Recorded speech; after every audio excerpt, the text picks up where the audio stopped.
for a very long period of time. Those of you who have educated yourself about cryptocurrency and blockchain technology, you will basically agree with me that what is a cryptocurrency? I usually want to start from there. What is a cryptocurrency? A cryptocurrency, ladies and gentlemen, is innovative technology. I define cryptocurrency as an innovative technology. But I will still say that cryptocurrency is digital money. That doesn't take away that fact that cryptocurrency is basically digital money. But cryptocurrency has evolved. Blockchain technology has evolved to what it was in the past, to what is currently happening, both affected by technology itself and also affected by geopolitical issues that we could also talk about. But let us pick a leaf of what happened. I think, if I'm not mistaken, yesterday we had Amazon. The Amazon cloud ecosystem shut down and most of the applications were not working. But we found that one of the blockchains that were functioning very well, one of them highly was Solana and BNB. And I have said it several times that technology is very, very, very, very innovative. As we speak right now, we see that Hong Kong has updated the first ever Solana ETF. And like I've said before, that cryptocurrency has changed since the coming of institutions, big investors like BlackRock, ARK Invest, different companies that have a lot of liquidity. They got into the cryptocurrency space and they are driving it in their favor. This has basically caused a lot of issues. It has caused small cryptocurrencies suffer a lot, and we see that today one of the existing cryptocurrencies known as uh, uh, Cardena has officially closed. Okay, so all these factors and in head is because of high market manipulation. It can no longer sustain its ecosystem. But the coming of Bitcoin, ladies and gentlemen, solved certain issues in the crypto market space. The coming of Bitcoin solved certain issues in the crypto market space, or solved certain issues on the internet. And if you are participating into the internet, I basically believe that you should be part of the internet. Many people don't understand me, especially those who have not followed me for a long time. You should be part of the internet. And the big question could be, Julius, what do you mean that I should be part of the internet? What do you mean that I should benefit from the internet? And my perception to this is very, very simple. Number one, in Web 1, you were only reading on the internet. You were only reading on the internet. Julius, what do you mean? You go to a website, you feed yourself with information. Then we went also in Web 2. And in Web 2, ladies and gentlemen, you were able to do like I'm doing. I not only read from the internet, but I also provide information on the internet. But I want to give you guarantee that I do not own this information, nor do I own the people that are following me on Zoom, the people that are following me on YouTube, the people that are following me on TikTok. I don't own their likes. I don't own the following that I will move away with them to somewhere. It is not owned. You are just participating on the internet. But ladies and gentlemen, cryptocurrency and blockchain technology is welcoming us to Web3, where we own part of the internet. We own part of the internet. We are able to sanctify the internet. And this only happens because of blockchain technology. And so blockchain technology was further enhanced in 2009 by a cryptocurrency, a digital money. Digital money. Digital money. This money is not controlled by anybody. Anyone who can access internet across the globe, you could be able to access cryptocurrencies on open sources. And the first was Bitcoin. And Bitcoin, number one, it allowed each and everybody to have cross-border transaction. Cross-border transaction. What do I mean? I can be in Uganda and send money to South Africa, and within a blink of an eye. Cross-border transaction. You are not limited by location. You are not limited by where you are. So cryptocurrency made everybody, the too many millions of people that cannot access banking services, to be able to be banked everywhere they are across the world. And everything exists onto a blockchain. That is superb. That is fantastic. Number two, a hedge against inflation.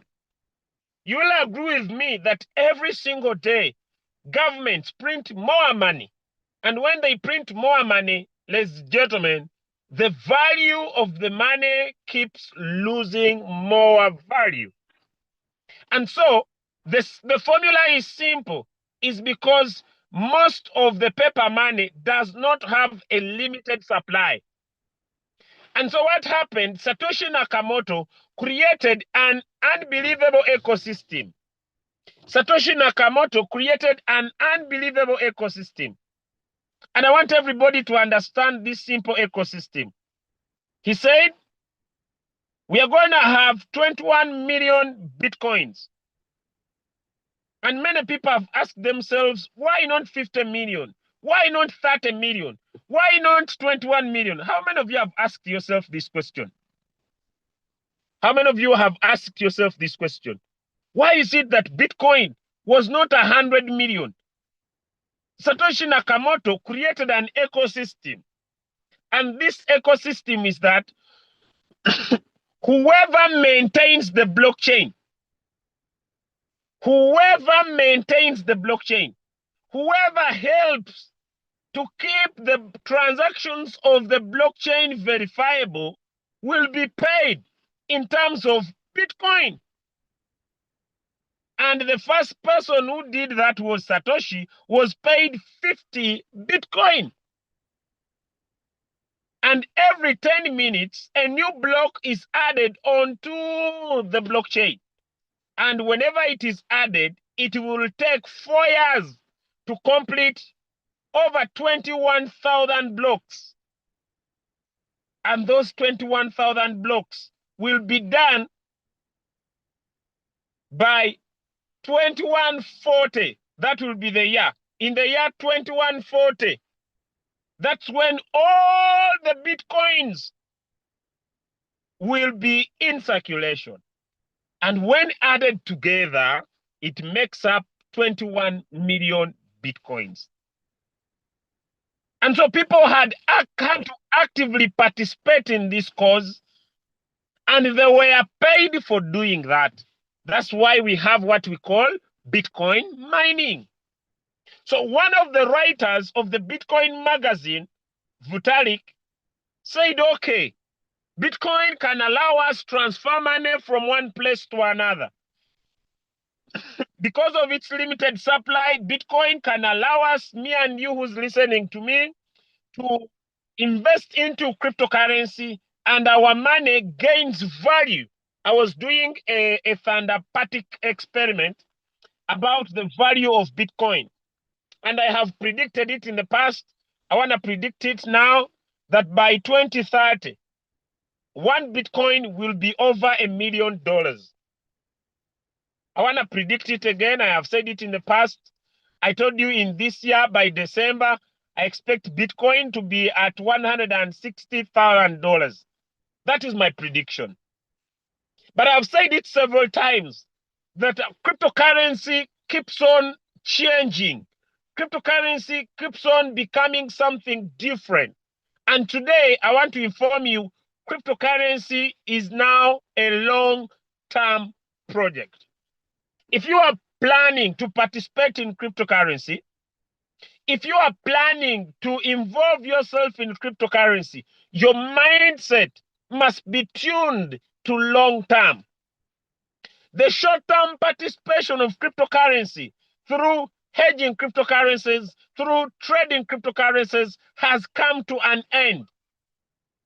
Many people brag with profits, but it becomes a roller coaster of profits and losses due to high market manipulations. Due to high market manipulations. Due to high market manipulations. But I want to go back to Bitcoin. In 2015, ladies and gentlemen, like I've said it before, there was an introduction of a new cryptocurrency that would allow people develop other cryptocurrencies and other applications that are stored onto a blockchain that are not controlled by anybody. For example, someone controls TikTok, someone controls YouTube, someone controls WhatsApp. You can develop a very good ecosystem onto your WhatsApp and you lose your WhatsApp the next day. Why? Because it is censored.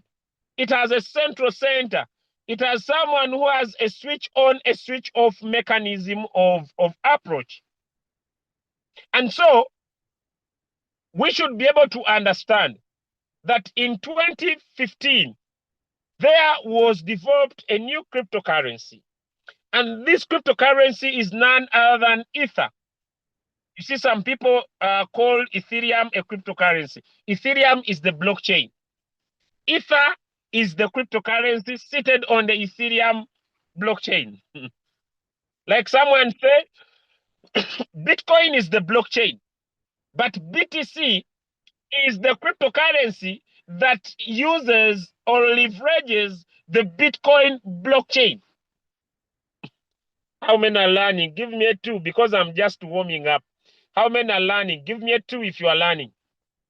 How many are learning? Give me a 2 in the chat if you are learning. Because I want to drive you slowly to where we have been, to where we are, and why it is important for you to adapt the cryptocurrency changing dynamics without you pretending that you understand the industry, but to understand that the industry keeps becoming innovative, that the industry keeps changing because of what keeps happening over time. And that's why forever I remain a student. I have done different courses about blockchain technology. I have done different courses about cryptocurrency. At first, when I joined cryptocurrency, I was like everybody. I was learning cryptocurrency on open street, teaching cryptocurrency to myself until I decided to say, no, it is important for me to go and seek more knowledge, to go and seek more knowledge, to join blockchain classes, to be able to join cryptocurrency classes, to be able to join different online universities that are able to teach about blockchain and cryptocurrency technology, so that things get better, so that I stand on a strong background that is filled with information and knowledge and not hype. And so let's continue. But so the coming of Ethereum in 2015 did not bring everything crystal clear. There were still other things that did not come out. But let me take you back to history just a little bit, so that I keep this on record. In 2018, just a little bit, so that I do not forget. Okay, let me see. Okay. Just a little bit before I forget. in 2000 and just a little bit. I'm checking something small because the name disturbs me. The name disturbs me. Okay. In 2018, remember I told you Ethereum came in 2015. And if Ethereum made it possible that people could be able to build applications, And these applications that they were building were financial applications that don't have middlemen in between. Financial applications that could allow people transact without central centers. And ladies and gentlemen, in 2018, the word DeFi was born.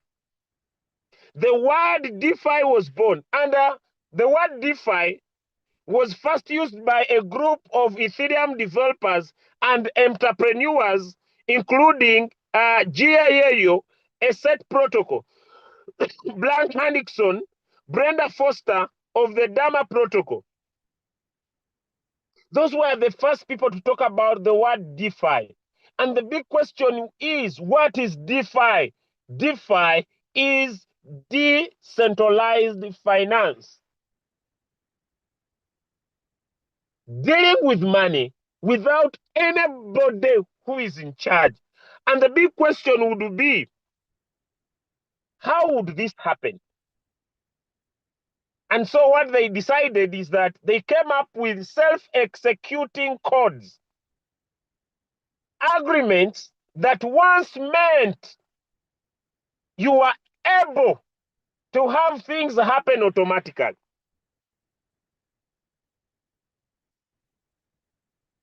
And in the past, we have had businesses that have run onto this ecosystem and have been able to create unbelievable profitability. Let me give you examples of DeFi protocols or projects or platforms. Let us start with decentralized exchanges. We have exchanges, ladies and gentlemen, that have been used in DeFi. Number one, Uniswap. Uniswap is the most popular decentralized exchange. Now, I want to separate centralized exchanges and decentralized exchanges. For example, some of you remember the saga that happened recently in exchanges like Binance, Bybit, and all those exchanges, where they were not able to meet their data in time. Although they paid people some of their return, but a lot of money was lost because they are controlled by someone. So these are not controlled by anybody. Uniswap, PancakeSwap, that is common for the Binance Smart Chain network. SushiSwap, that runs so much with yield farming features. Okay. Curve Finance, that specializes in stable coins and swaps with low leverage. Then we have lending. You can be able to lend your money. You can be able to borrow your money. And the so common one, we have Aave, which is a lending protocol with flash loans and variable interest, compound finance, let users supply and borrow assets automatically, MakerDAO, that helps people create their own token called the DAI. Then we have yield farming and staking platforms designed to help users earn passive income through liquidity provision. There are so many. One of them is Yan Finance, which is YFI, that automatically yields farming strategies. Buffer Finance, that has a multi-chain yield optimizer. Venus Protocol, that combines lending, borrowing, and yield farming on the Binance Smart Chain. Another one is the Oracle DAO, which I will discuss later. Stable coins like DAI, which is maintained by the market DAO and backed by collateral assets. Franax, that is a fractional logarithmic stablecoin. I know some of you may not be familiar of logarithmic stablecoins, which I might discuss today. LUSD, which is a stable generating protocol. You lock Ethereum and get USDT for free. Then we have derivatives and synthetic assets, platforms for decentralized trading of synthetics and leveraging assets like synthetic, then that allows synthetic versions of stocks and fiat and commodities, DYXD, a decentralized margin, and there are so many. I can spend a full day talking about different protocols that are available that help people leverage blockchain technology and smart contracts and make money. And so there has been a new adoption and a new change into the blockchain technology.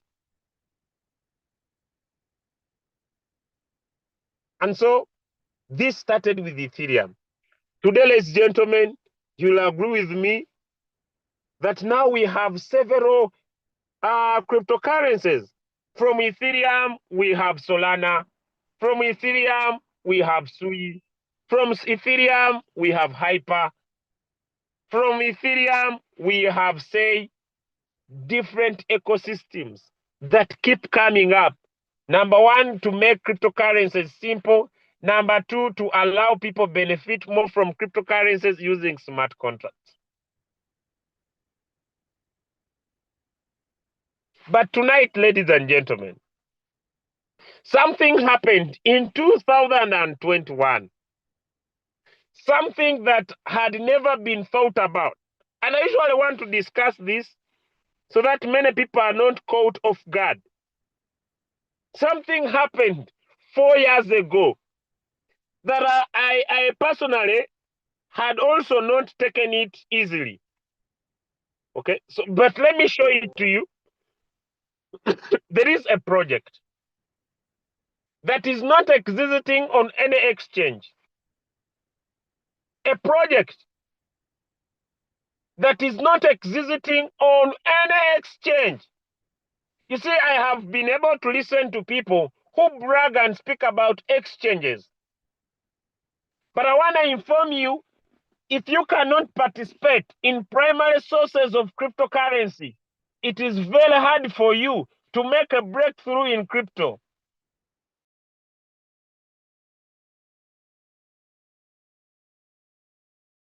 I'm speaking with a 4-year experience, speaking with an experience of volume in cryptocurrency. I'm speaking, ladies and gentlemen, with authority of one of the people who have created so many success stories in the cryptocurrency field. I'm speaking from an angle that when I joined cryptocurrency, I found that the whole industry was filled with people who are just throwing doubt, who are just getting people into just trying to create some money online, but not be able to have tangible results in cryptocurrency. Give me a 2 if you agree with me. But when I came into the crypto market space, I have provided a dynamic run. Give me a 2 if you agree with me. When I joined cryptocurrency for the last 4 years, I have provided a dynamic run in the crypto market space. Although there are so many doubters, although there are so many people who speak a lot of words, because cryptocurrency is a different ecosystem. In my last 4 years, I've been able to provide knowledge that has created so many success stories. I don't brag, I'm speaking with facts. And many people do not understand the dynamics of cryptocurrencies. Let me tell you guys, cryptocurrencies have changed a lot. There could be doubters about this, but like it or not, since Donald Trump became the president of US, things are now different. Give me a 3 if you agree with me. Give me a 3 if you agree with me. And by me following closely of what is happening in crypto today. To continue to have profitability, there should be a change of strategy. I have said it several times, and I want to say it here. Becoming hopeful is not a strategy. I have met so many people who have hope that one day they will become successful, but hope is not a strategy. So let me show you something unbelievable. I'll pick a project. It is not known anywhere. I have not seen it on any exchange. I have not read it on any exchange, but I was surprised. But let me read it for you so that you are able to understand. The project I'm discussing is called Olympus DAO. Olympus DAO is one of the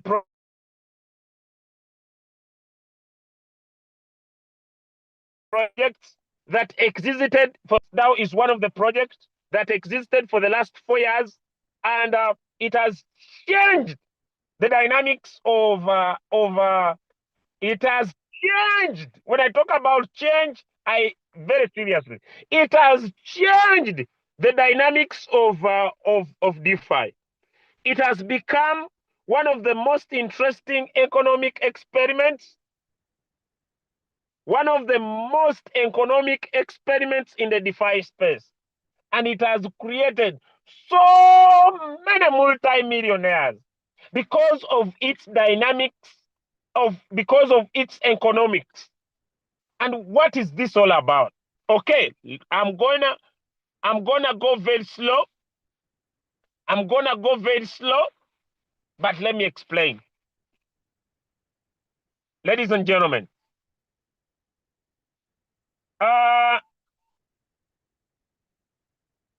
the only way Bitcoin comes in circulation,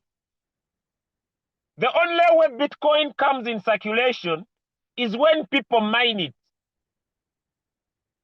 That's how more Bitcoins come in circulation. The only way more Ethereum comes in circulation is when people stake it. But there have been cryptocurrencies that have a period when they unlock their crypto. When you go to CoinMarketCap, you will find different events. They tell you 30 million tokens will be unlocked today.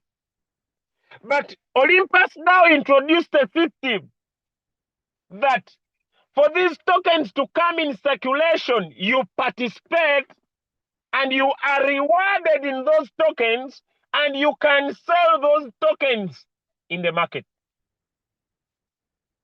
Give me a 2 if you are still following. You participate in the DeFi protocol. You are rewarded in terms of tokens. These tokens have a price, and you can go and sell those tokens in the market at any time.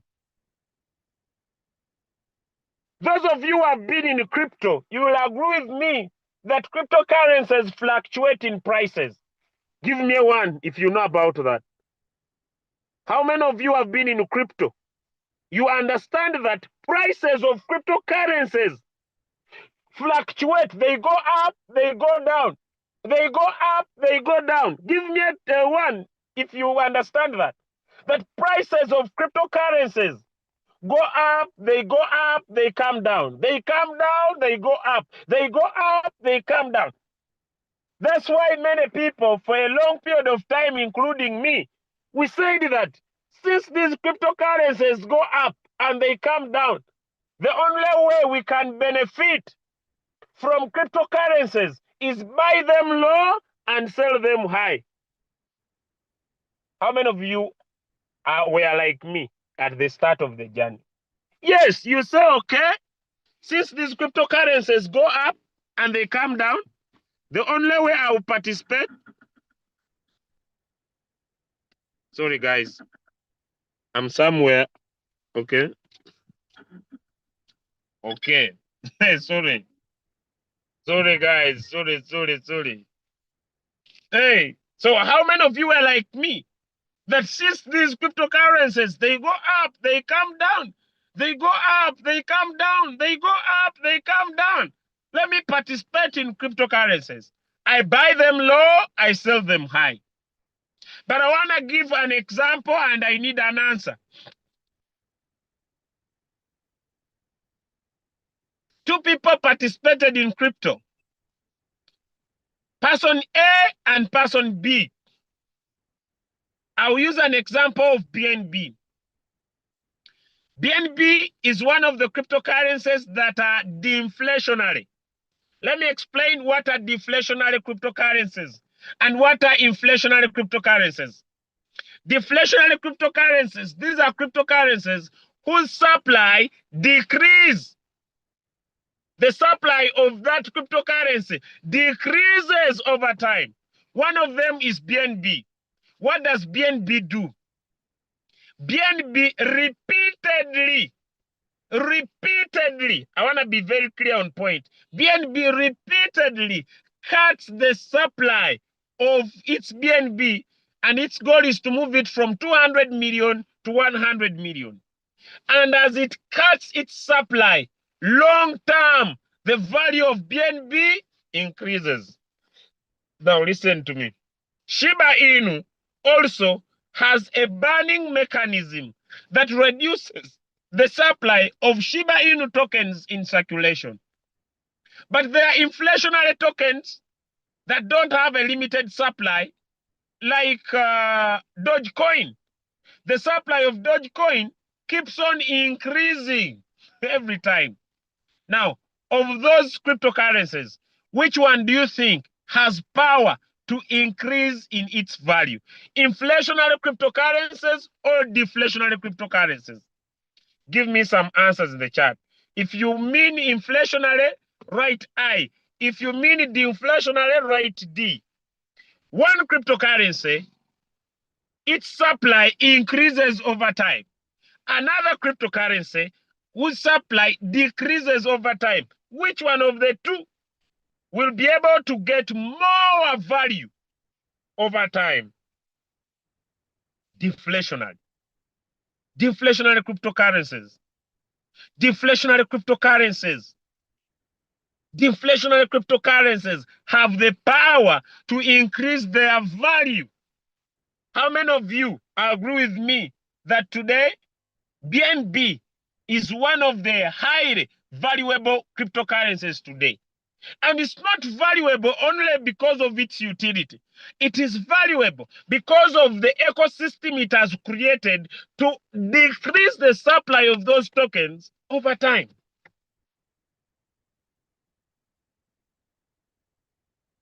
And so this has proven out of reasonable doubt that utility is not enough.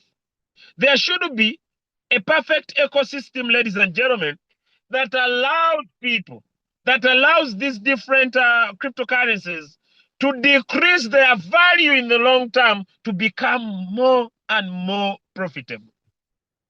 Now, there are two people. One is a trader.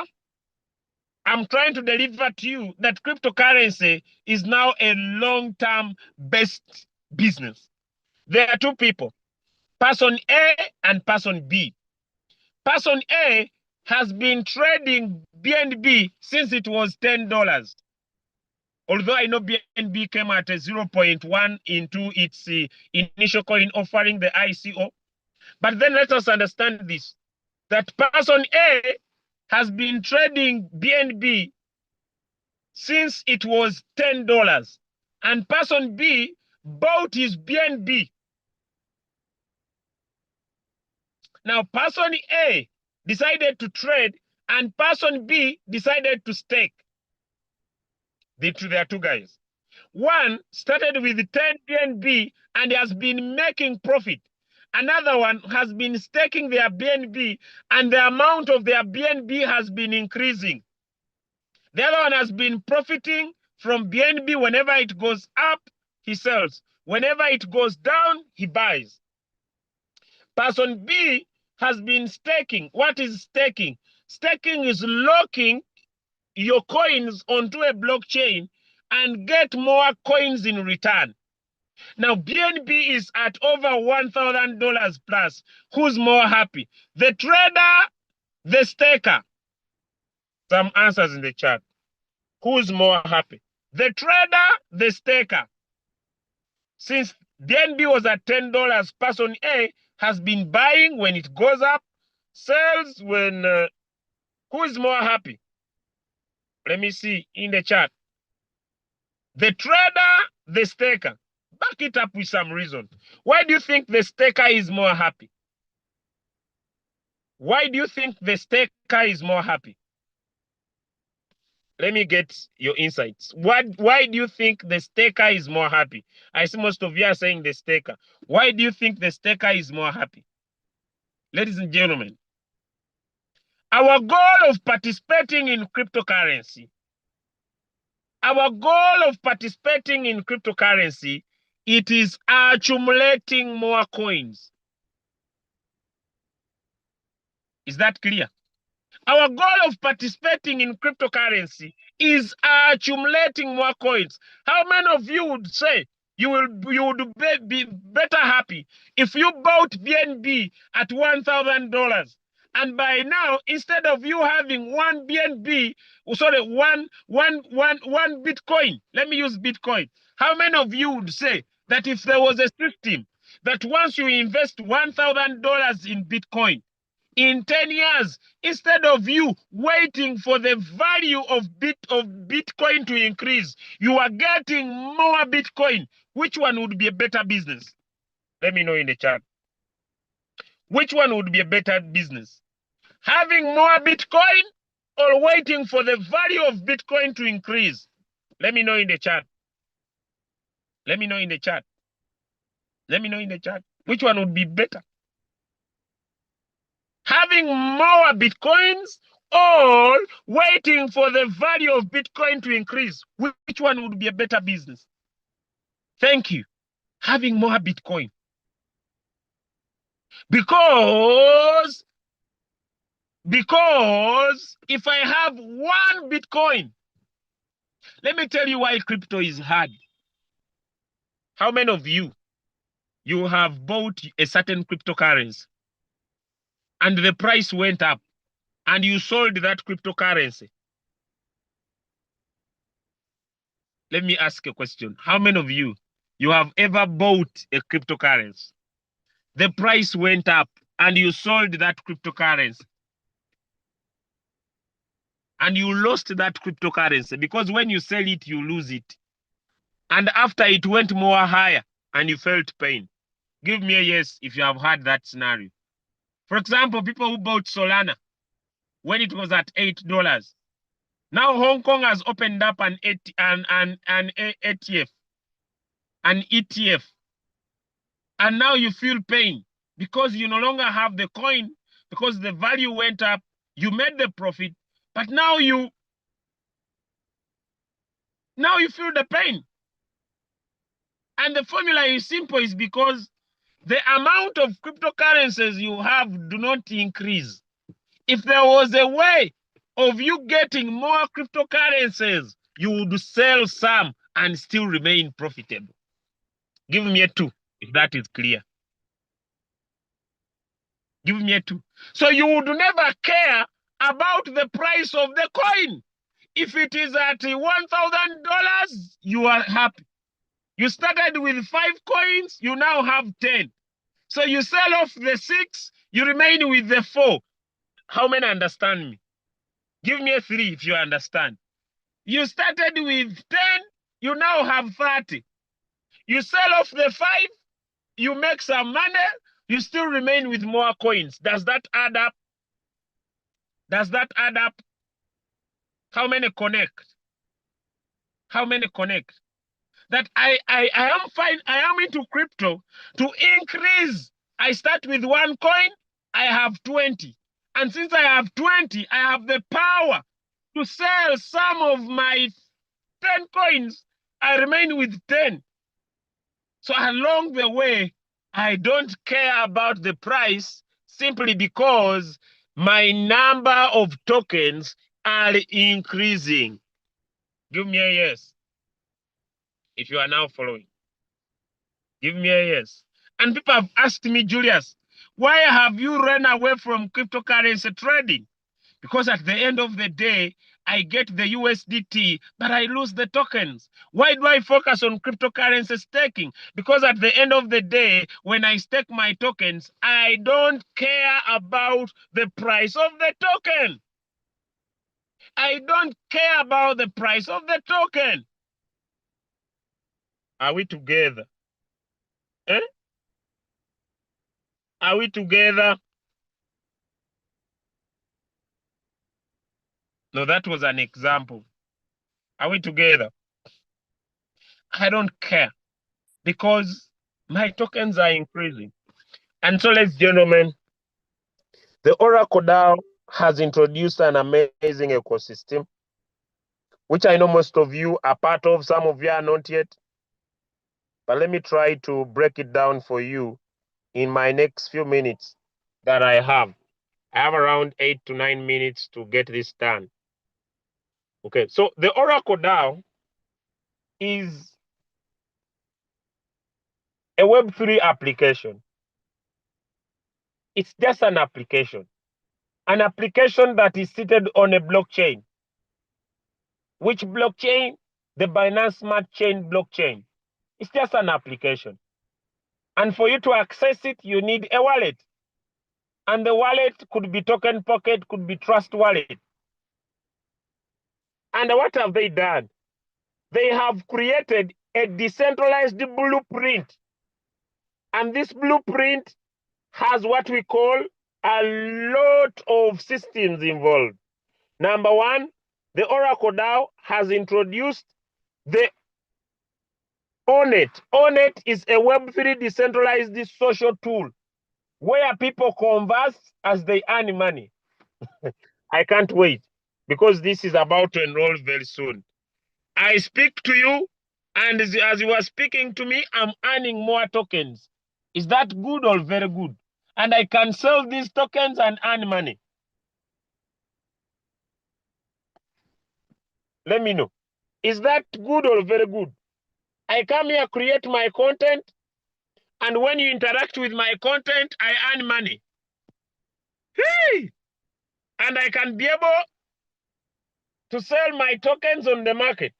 That is one. Very good. Number two, it has been able to provide what we call on-chain lending certificates. On-chain lending certificates. You want to borrow some money? You don't need it to look for a bank.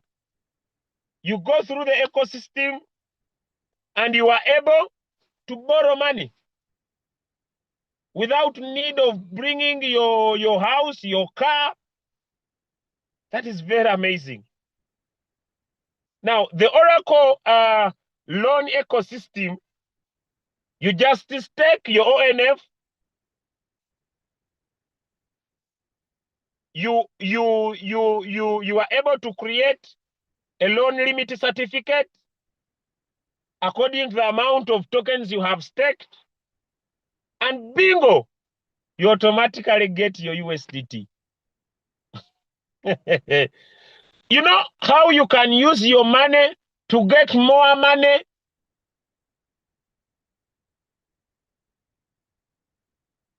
You know, one of my greatest mentors I have never met. The book I read and it changed my perception about working hard. The Richest Man in Babylon. I like that page. On page 11, he talks about gold. And gold could be the paper money we have today. He says, every gold you have is your slave. At first, before joining cryptocurrency, I used to wake up every day to look for money. How many of you are here and you woke up today to go and look for money? Give me a 2. If you have lived this life for long, like I was. I went to school, studied, became a very good medic, and every day I used to wake up out of my bed to go and look for money. But when I read this book, The Richest Man in Babylon, and said, Every gold you earn is your slave. I changed my mindset to looking for money, to sending my money to work for me. I don't work for money, but money works for me. Money became my slave. And with blockchain technology, money became much more simple, because how many of you agree with me that it's not easy to trust people with your money? I was worried and scared to give my money to third-party platforms. I was worried and scared to give away my money to third-party platforms. And when smart contracts, blockchain technology came into the play, things became much more easier. I don't work for money. Because even when I introduced robotic trading, I had to participate in robots for them to become effective. Why? Because these robots have a central center. They have someone in charge. They have someone in control. And smart contracts are decentralized. Nobody's in charge. Man, this was damn crazy. And so the Oracle is introducing the Oracle loan process. Okay? And ladies and gentlemen, those who are going to start, it has what we call the node endorsement, which is each loan is a DAO node in real name endorsement and a risk sharing. It has on-chain credentials, the loan amount, the cycle, the interest. It has a combinable, a loan certificate that will be an NFT that could be converted into a loan NTF, a non-fungible token. It has a pledge lending. You pledge ONF or loan USDT, and you are able to earn more money to work for you and me. And so, ladies and gentlemen, that is going to be implemented. Apart from that, ONF is now going to implement the OnNet Oracle DAO native social tools. It's going to be unlaunched into the Web3 back wallet, binding, one-click creation, and you create a DAO group, automatically broadcasting onto the blockchain through node tasks across languages and multi-management functions. All this happening on the blockchain as you make money. So it has an identity binding, a DAO broadcast, and a cross-community language. Ladies and gentlemen, the OnNet is a DAO circularization.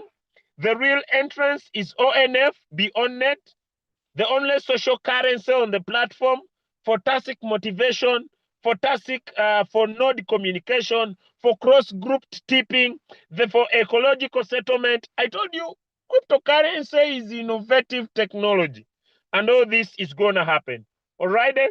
Already on the market, there is the Oracle Pay You card, which you can be used to buy goods and services across the world. Okay. Guys, this is getting too much. Number 4, the Oracle Exchange, which is the Oracle Exchange.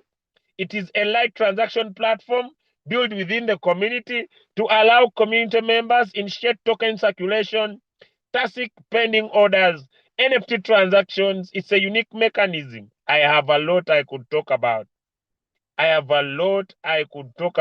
Ladies and gentlemen. So, the Oracle multi-protocol circular ecosystem that has node collaboration, payment scenarios, social scene, financial scenarios, cross-chain bridging, AI and data layer integrate, all this. This is too much. I can explain for a full day. But what I'm trying to bring to your concern, because I know very soon, am I still there? Very soon, I'll be digging this a step-by-step process. This is showing you the wide picture of what Oracle is bringing into the crypto market space, and your staking of your tokens could earn you more tokens, which you can sell on an open market. This is not the first project to do this. There has been a project known as Olympus DAO that has existed for the last 4+ years. And ladies and gentlemen, I want to give you confidence that the future is here. Better take charge. Better make sure you are aggressively participating in the ecosystem. Make sure you are staking your tokens. Make sure you are enjoying the ecosystem. Take some profit time over time, and you will not regret this amazing decision of you deciding to participate in cryptocurrency technology. How many of you have learned something today? I was just digging deep, opening up your mindset, trying to show you the future. Innovation doesn't end, my brother. Innovation is a long-term process.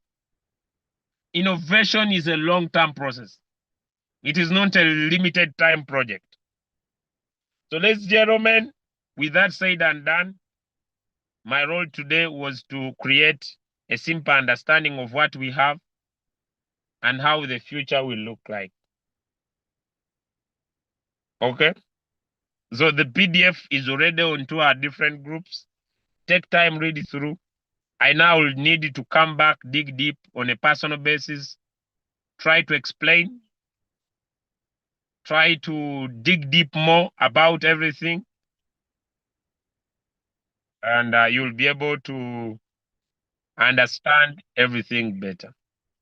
Thank you so much, everybody. Thank you for joining through. I love you all. Have a good day.